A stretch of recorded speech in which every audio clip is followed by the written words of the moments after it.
to, you know, basically hippity hoppity all over you in the neutral. Yeah. Absolutely. In some ways, I feel like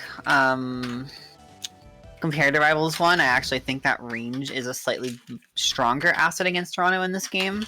I don't know if I'm completely off base about that, but I think range can be really nice to have for Ranno, who's such a scrappy character. The issue is with how good he is at like tech chase stuff in this game. If/when he gets in, it's so much worse for the Big Buttons character compared to Rivals 1, which is already pretty bad against Ranno. Oh yeah. I mean, there's plenty of exceptions to the big character philosophy, as we've seen the rise of Craig, with plenty of like amazing players podding the character, like Cheesy Potato and whatnot. But that's just kind of how things settle, especially in the early meta of Rivals. Usually, like these kind of like aggression and being able to kind of control, usually will rule out at the end of the day. And I mean, what's a perfect way to kind of describe the matchup that we were like discussing with, and literally being able to just have this huge discrepancy in percents. Yeah, exactly. Scooter's looking phenomenal in the last set, but I think a lot of that was riding off of their punish game, and if you have a Ranno here who is super good at neutral against Loxodont, and making it really hard for him to actually get in and land those grabs that open his big punishes, you're going to be seeing a pretty lopsided game. That said, you know, it is a full stock down, but it's also the beginning of the game, so there is a bit more kind of wiggle room to start a comeback, or a bit more time to start a comeback, rather. Oh yeah. I think what's interesting is that Lox is one of those characters that can kind of halt momentum because of their huge buttons like that. That's one way to have some. That's like some subtle foreshadowing, right? The first one, I was like, ooh, that could have done a lot of that connected, and then the second one was finally able to from the huge sweeping hitbox. Ellie was at like 80 for that, but Scooter was at 115 after the hit there. That's the floatiness of Lox coming back to bite him. He's going to be dying weirdly early off the top to a lot of things. I mean, it's canonical, right? If an elephant steps on a frog, they will be able to kind of get squashed out. But at the same time, still a whole stock down, and within this neutral game, I like how it was just kind of going back to the general plan of just being able to dash back and forth, being in full control of the stage while holding on to the center as well. So finally, unsafe buttons are hit, and a great tech chase, great reaction, and knowing that the burst option within defense like spot dodging is quite vulnerable to these attacks. So all of a sudden, the percentages are quite different, and yeah, the stock's still in the same disadvantaged state. But at the same time, Elu just got to be a little bit careful, because when Lox gets rolling, it can be quite difficult to really stop it. Exactly, this is danger percent. I mean, Elu died before this on the first stock, so I guess on some levels you have to be living longer. Ooh. But ooh! Wait, that might still kill. No, it doesn't. The bubble already being set up is a huge boon there as well. Being able to just get right back to stage. All of a sudden, that was looking like some real potential for Scooter, but 85%, that is not like strict kill percent, but it's definitely danger zone. Yeah, and Elu has been really consistent on getting those 1-2s that lead into the confirms. But, you know, being a little bit on the heavier side with Loxodont, it'll be a little hard to kind of get up. But Eruption utilized in order to get out of the situation. But unfortunately, because it was called out, all of a sudden, you're still stuck in disadvantage. It's been cross-country left and right, and you're so vulnerable off stage. Up around the world right now, and here we go, Scooter on the left side of the stage now. No parry, well, the parry does try to come out from Elu, but the timing was off. All of a sudden, I just like the bubble placement too. Like how many times it's been able to kind of get Elu out of these really dangerous situations, and once again can't finish the stock. I mean, it's got to be a feels bad moment, but finally does so off of the throw. But 158, you're living on borrowed time. You absolutely are. That back throw almost killed from like center stage, or at least it felt like it did. Oh man, right choice. Incorrect spacing. One of the worst feelings ever in Rivals. What? Whew. What was that? Damn, that was like... Why did he go that? Why did they go that way? It's the backward hitboxes in this game are sometimes a little finicky. Okay, but it's not even. That wasn't even.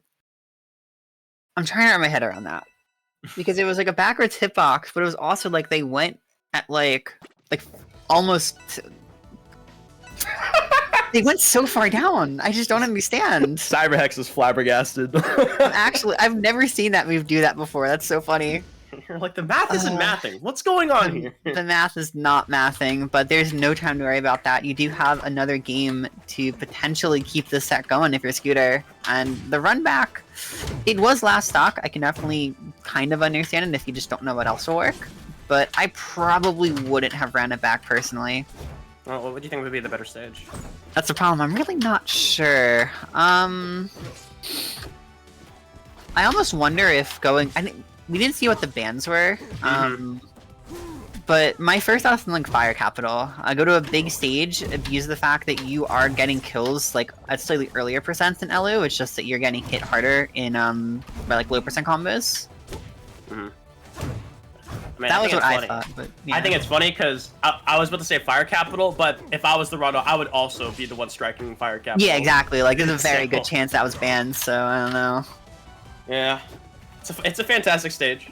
I love it personally. It's really fun to do in doubles and whatnot. It seems to be a really popular one as well.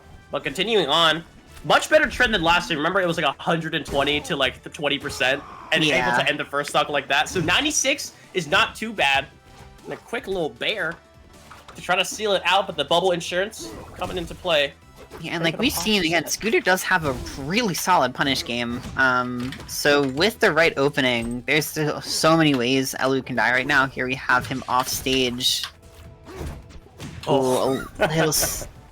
Yeah, going for these big swings. And they did pay off last game, so it's hard to really blame Scooter for going for it again. But definitely a time and a place. And a time and a place for the back throw to kill. So many throw kills this bracket so far. Oh, yeah. And it's weird because like it doesn't feel like it has a lot of strength behind the throws, because usually like kill throws will have like a huge swing animation, like spinning them around and whatnot. And Loxodont just kind of casually just tosses them behind the back. No big deal. But what is a big deal, however, is all this percent coming into play. Eruption's ready to go, so that's massive amounts of damage, doubling it up than last time and trying to catch it with the forward strong. Loving this newfound aggression, and thank goodness that recovery was on point. But I saw that you see that a little bit of hesitation on the hit because of that bubble. Yeah, I'm not sure like what the thought process there was with the down B, maybe trying to be reverse, but reverse of back air is phenomenal. You do not need to be afraid of hitting that one instead of the main hit. And honestly, that's coming to really bite back Scooter, but a huge reversal gonna lead to the stock trade.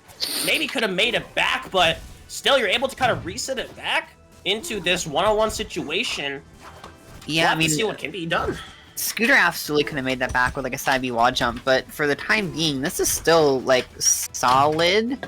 I feel like Elu has been slightly ahead of the curve for most of the stat, but again, Loxodont can just kind of blow people up sometimes. It is very now or never for Scooter, but there's no way you can count them out. And it's the worst feeling. You're just down, so you're forced to make these risky approach options, but the reward is so huge on Loxodont's end, as we saw in the previous stock at the beginning, where it was literally like 50 to 100 real quick, and Eruption utilized to try to get themselves out, but Elu has just been so on point with the aggression. But a huge trade.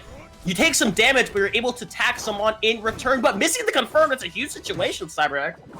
Absolutely. We bought ledge, but not going to do much in the bubble, keeping Elu in a very pleasant spot. This could be the end right here. Whoa. Never mind. Elu's playing it kind of... Ooh, okay. Yeah. No Eruption, no Magma, no life. If I may give a little bit of advice, I kind of noticed that Scooter was not using the side BAL right there, and very important to remember that side B to recover is extremely, extremely important in Rivals for a lot of the cast, including Loxodont. Ooh, that was some real good stuff by Elu, like the constant aggression and being able to just keep controlling it on the stage. But at the same time, that's kind of what happens when you have the awkward situation. When you're the heavy character and you're finding it really hard to just kind of catch, Ranno. How many single times that they're able to just kind of keep escaping, keep being able to weave in and out those dangerous situations, but still good on Elu. You got it. Good on them indeed. There's